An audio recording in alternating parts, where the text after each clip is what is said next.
Hi friends, तर बघा इथं ना चिकन शिजायला ठेवलं होतं. लहान मुलांसाठी फिक्कं बनवायचं होतं आणि इकडं ना आज बर्थडे निमित्त आम्ही चिकन बिर्याणी दम बिर्याणी बनवणार होतो. इकडे भाभीला जरा थोडासा चटका बसला आणि संध्याकाळच्या वेळेस चहा चपाती मला खूप आवडते, त्याच्यामुळे ना मी चहा चपाती खाल्ली आणि माझा अवतार तर पूर्ण असा वेड्यासारखा होऊन गेला होता. मग इकडे बघा आम्ही किचनमध्ये दुपारी म्हणजे 5 वाजता बनवायला घेतलं होती चिकन बिर्याणी, कारण संध्याकाळी बर्थडे सेलिब्रेशन करायचं होता.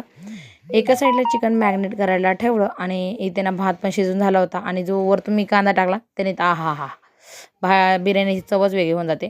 इकडे घरातल्या घरात मी छोटंसं सेलिब्रेशन केलं. थोडासा अंधार होता कारण की उजेड एवढा काही पडत नव्हता. आणि इकडे बघा आमचं बाळ पहिल्यांदा आणि इथं आमच्या मामा मामी हे त्यांचे 2 मुलं. खरं तर खूप छान असं आमचं बर्थडे सेलिब्रेशन छान झालं आणि मी इथं पिले आंबील. आहाहा!